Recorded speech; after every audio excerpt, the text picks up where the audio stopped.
Sementara itu pemirsa, kasus COVID-19 di Kabupaten Badung juga menunjukkan tren peningkatan. Dari data Satgas Penanganan COVID-19 Bali, jumlah tambahan kasusnya mencapai 435 orang.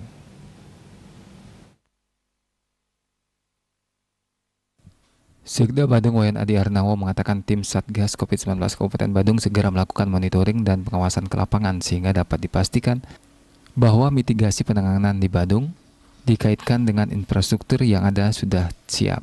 Pemerintah Kabupaten Badung, kata Adi, juga menghentikan sementara pelaksanaan pelajaran tatap muka PTM. Pelaksanaan PTM Badung sifatnya dinamis, artinya sangat tergantung situasi perkembangan COVID-19 saat ini.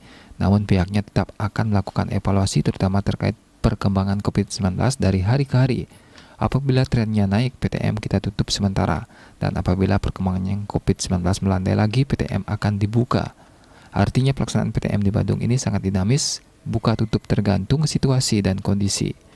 Menurutnya penanganan pandemi COVID-19 di Badung dilakukan secara bersama-sama dengan melibatkan stakeholder, baik itu pemerintah, dunia usaha maupun masyarakat. Selain itu, pihaknya terus memberikan edukasi dan sosialisasi untuk mendidik masyarakat dalam rangka menghadapi COVID-19 menuju adaptasi kebiasaan baru ini.